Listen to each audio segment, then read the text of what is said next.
Welcome to What We See, conversations across indie education with microschools, homeschool families, and hybrid programs about what they're actually doing, how they know it's working, and what the metrics miss.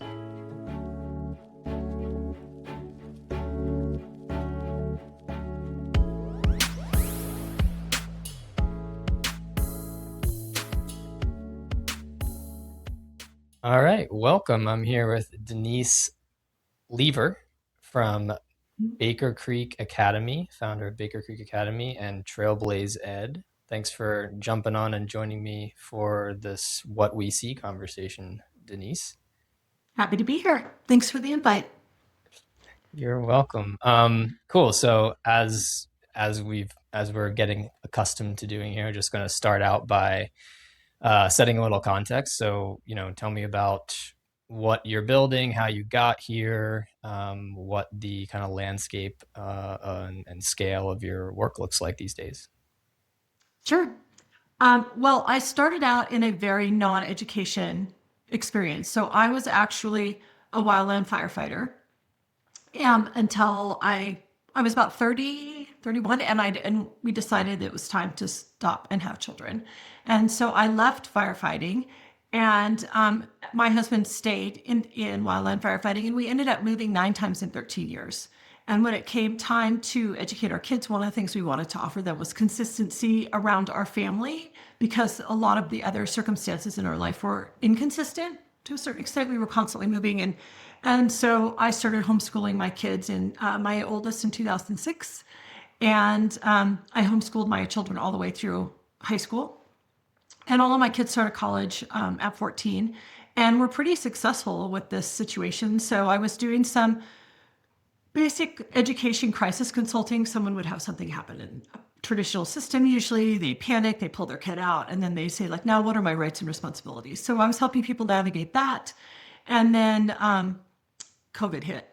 And I had a friend who really did not want her at that point youngest child to go into a public system with masking. He had a speech impediment, and they had an older child who was already struggling with the traditional system. They had a child older than that who was doing fabulous. But so at that point, I started a Microschool as a charter school.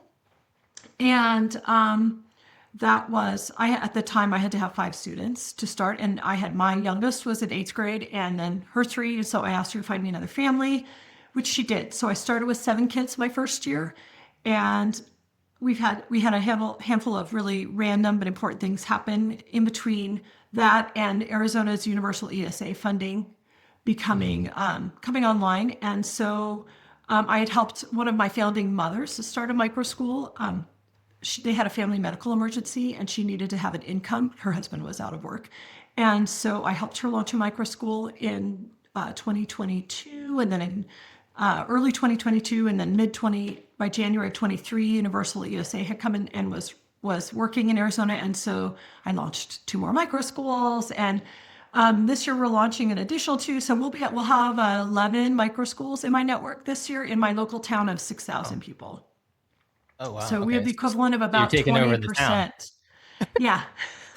You That's a you plan. are the new public school, I guess, in a sense, without being public school. So okay, so there's a few things that I want to ask about here in this story then.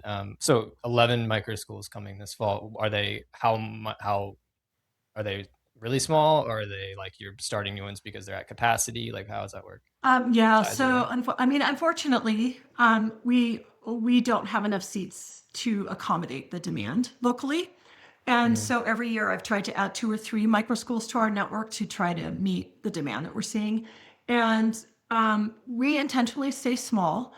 We do kind of purposely stick to what would be normally considered. Like, I think there's so many new definitions. People aren't totally settled on what constitutes a micro school, but we tend to have less than 12 students with each founder at a time.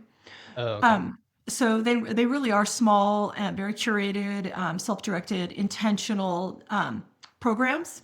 But Hmm. each network is an independent. They're either an LLC or a 501c3, and they choose the parents and the microschool founder get together, they sit down, they have a conversation and see if what the microschool founder wants to offer meets the needs of the family. So they're all semi-autonomous, and we just network and share resources to create Nice. sustainability.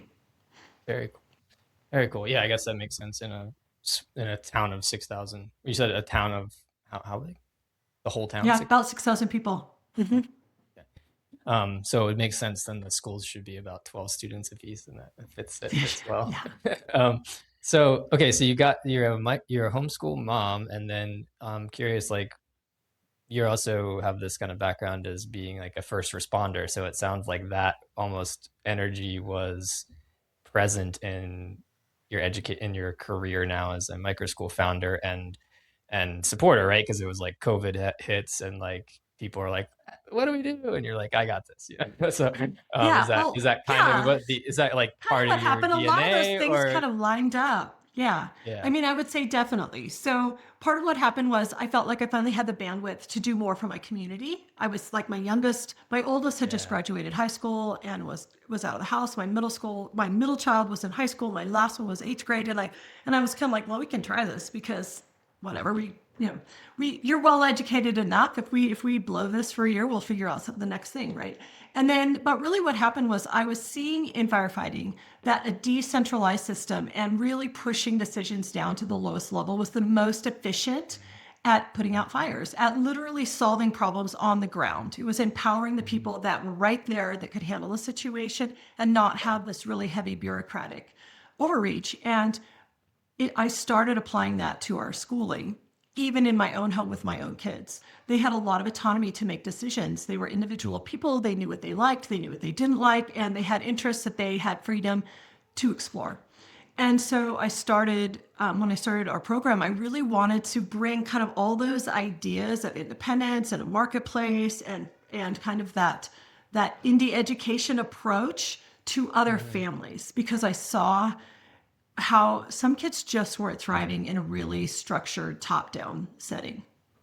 yeah yeah. It's really interesting. The kind of tension there is. It's like a principle of democracy really that like I don't think when you share in intellectually anyone would disagree with, but then there's this like the other end of it is like the okay, well we have to like know how this money's being spent and we have to know like what's happening in education and we need data, we need to make sure like we need accountability and all this stuff, and it's like you start to swallow the soul of the thing and take away the ability for those like boots on the ground decision for having being in touch with the source of like how do you know when this is support, how do you know when this is interference? Well, you only know if you're in touch with the source of the thing. And yeah, and so too much of that, really any amount of that like accountability at scale thing can be so problematic and corrupting you know the whole practice. So yeah, there's a lot of that dynamic going on in the space.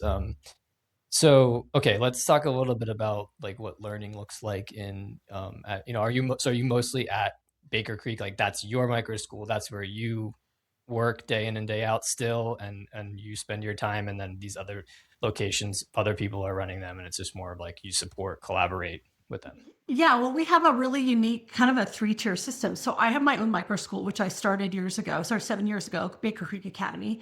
And then I have a commercial space. So I actually have 4 other micro schools in that building. And we Okay. function as a network, as a learning center. And then Okay. I also then have offsite micro schools that are part of our local network as well. So we have I have my micro Nice school, and then team. we have this network in one building, and then we have a larger community as well. So it's almost like that those four in the same building probably function very similarly to as like what a lot of people would feel like is like one micro school, but you've really focused on the each of those founders having total autonomy over what they're doing, the Yes. business side of it as well. And so it's like you're kind of all there getting the benefits of having 40 or 50 people together, but Hmm. we're keeping that kind of autonomy level. That's an interesting model. I think that's cool. Um, okay, cool. So like what I walk in, is it a full-time program for most kids or are they homeschoolers that come part-time?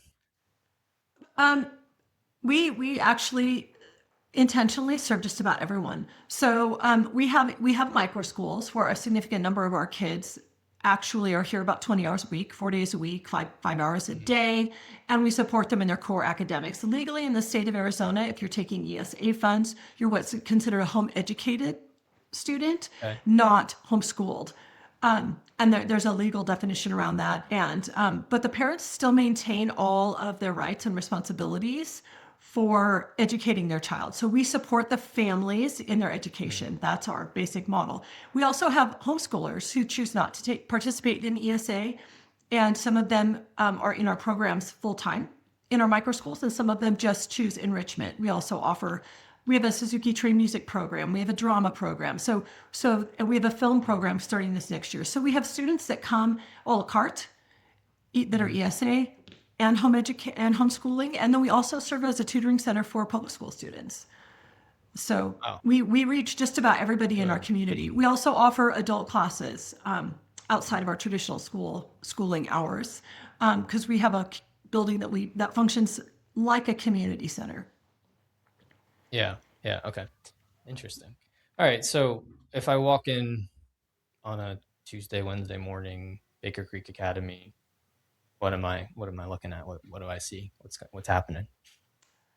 10 to 12 kids. I still use a Prenda model. So there's a Okay. lot of student engagement. There's a lot of learner interest driven work. We do a couple of hours of core academics, and the student, the parent, and the guide all pick the program, whichever kind of curriculum that the student, the parent, and the guide feel is appropriate for at that time. So a math and a language arts program, and then we run collaboratively, which is generally our social studies and science.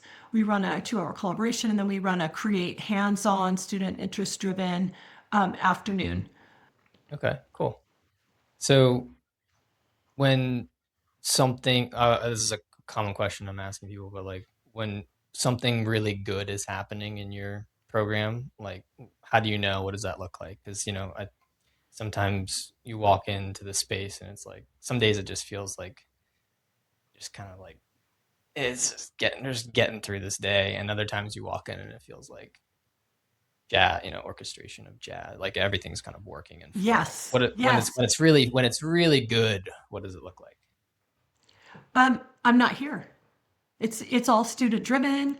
They're comfortable in their ideas, their routines, and their autonomy to make decisions for themselves. And they have beautiful collaborative relationships with the other people in the room. And I can just sit back and let them take the reins. Cool, cool. What is something about how learning happens in your environment that would surprise people who are only really familiar with education in conventional schools? Well, we specifically build around the ideas that human beings need three things for their brains to develop properly and to be successful. And that is that they need a community of relationships where they know people care about their outcomes. They need the ability to, they need some autonomy. They need respect for who they are as an individual. And then they need to build competencies.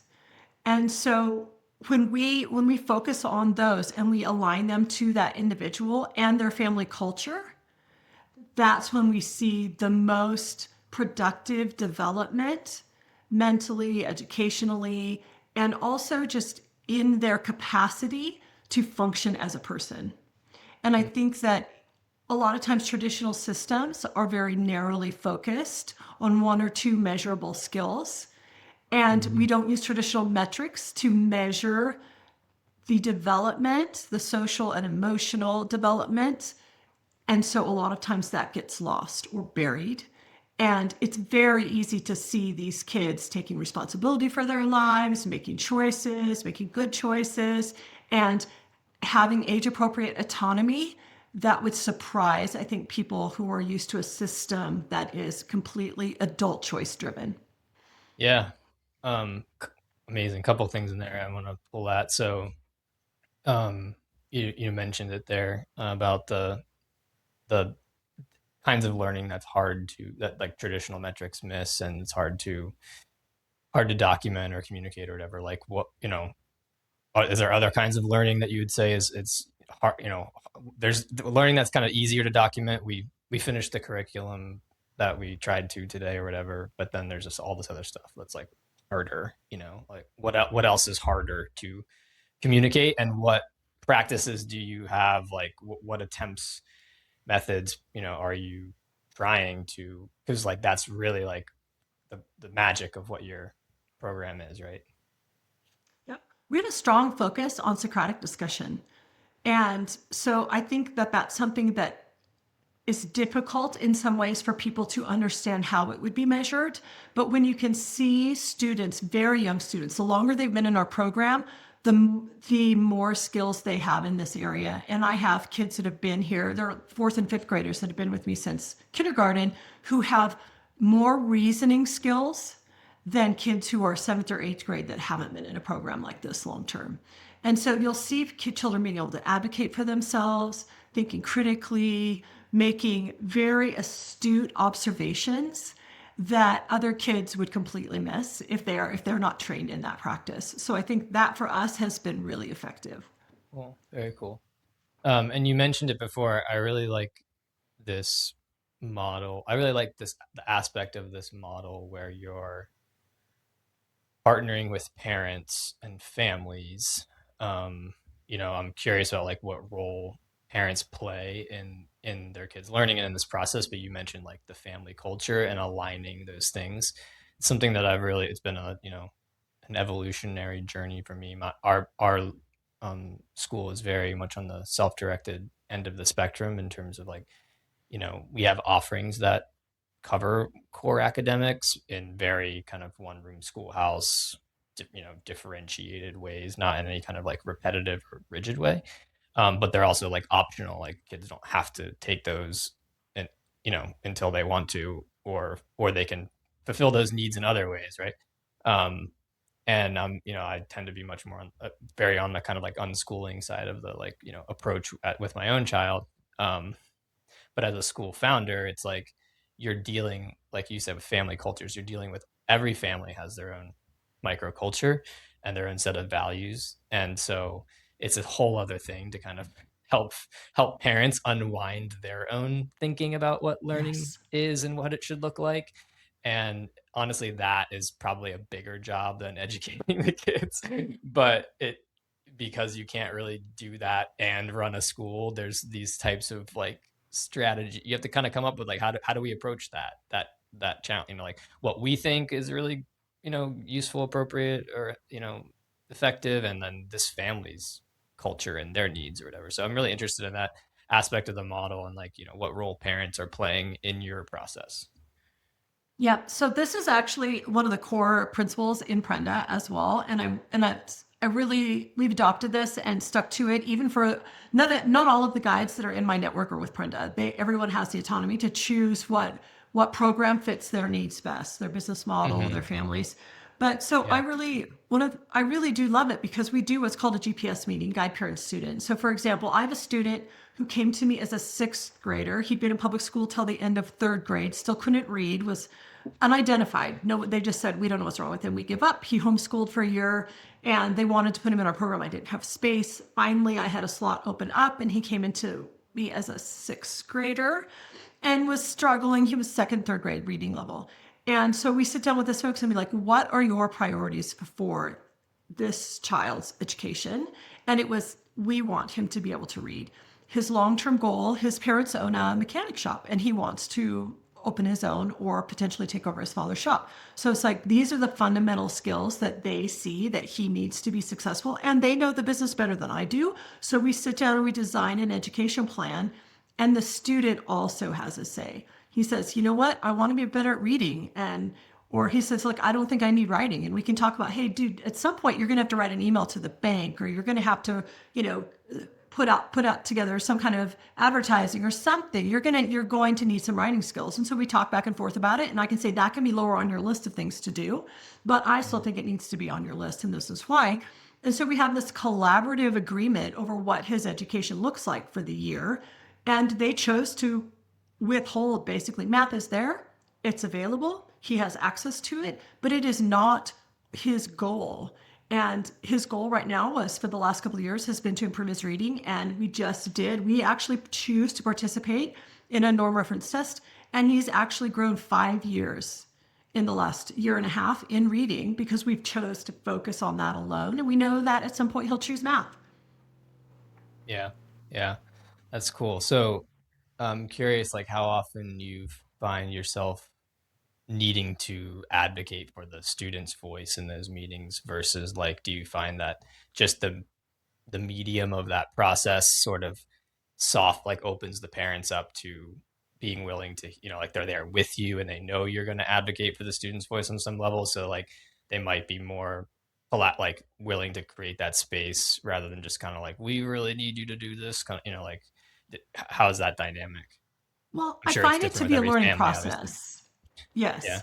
And I think that's partly because so many of us went to public school, and that's the only system we know. And that's unfortunately there's this false guarantee around government schooling because we know that the results of that aren't always as represented. You might come from an A school, but that does not mean that your child has an A quality education. So we have to tackle that first. I get a lot of my kids great at school, they are a straight A student, and then we do some intake evaluations and they're 2 or 3 years behind. And it's so there's a lot of it can be very scary for a parent to know there's something wrong, but not know what that is or how to address it. And so oftentimes I find it depends on where in the educational crisis spectrum they're aware their child is, how much more likely they are to be flexible. So if I just have a kid pulled out of school because they feel their parents feel there's a bullying issue, but they're good students, they're generally much less likely to be interested in tweaking the fundamentals of how education is delivered than if they've already pulled their kid out for a year and they've tried something and it hasn't worked and they're finally understanding that education isn't necessarily fourth grade in a box. Right, right. Yeah, makes sense. Okay, cool. All right, so a couple questions I've been asking all I probably ask all the guests because I like them, I like the way they're phrased, I like what they evoke. But one of them is, the dominant story about learning is that it's measurable and that it's something that happens in classrooms. So if that's not your story, what's your story about learning? I will use my daughter, my middle child, as an example. So my oldest son had a very classical education. His educational goal was to go to a very elite university, which he managed to do. We used college, we used testing, and he could go anywhere he wanted. He was accepted at some of the very very most elite public schools. My daughter was like, yeah, that's not me. She's an artist. She doesn't love to read. She was just not interested in this. And she gets to her end of her junior year, and I'm like, okay, so I would like you to have some kind of foreign language still. You haven't done anything like this. She has lots of music and art, things like this. And so she chose to spend her senior year studying abroad in Mexico on a remote ranch, off grid, used a ringer washer, and she chose to be immersed in a completely different system. And everyone was very worried, one, that I'd sent her to a foreign country as a 17-year-old and that she wasn't going to be educated and that this was a great experience, but why didn't she do it for a gap year? And she ended up developing an interest in archeology, and she applied to a local state college and they gave her a $30,000 scholarship, and she had her choices that were not unlike one of her other siblings who had all this like very classical and very expected education. So I just think that we need to understand that being educated and being schooled are not the same thing. Yeah, 100%. Well, we might just be able to end it there. My other question is, maybe you're just very phrasing it. What do you think the world needs to understand about how kids actually learn? I don't know if you have anything to add to that, or if I mean, it's a good story, but Yeah. I think that one thing that's really important is that we need to respect children as people and individuals, and that really they're the experts on their life. They know what they like and they don't like. And as adults and as parents, we feel so responsible for their outcomes, and we are to a certain extent. Um, but we really are just there for a short time to help curate their experience, but we don't drive that. We never question if a kid likes chocolate ice cream or vanilla ice cream better. We never question if they like red or blue better. But yet, if they have some other fundamental ideas about life, we tend to think we know more than them. And I Mm. think one of the things that we need to kind of step back and see is that they really are the expert on their life. And that our job is to recognize that and support that, and they will grow up to be the person they're supposed to be. Well, all right. Well, we definitely have to end it there. That's right on the nose, right on the money. Denise Lever, thank you so much for joining me and for sharing about your work and the learning that you are facilitating and witnessing in the world. Thanks for having me.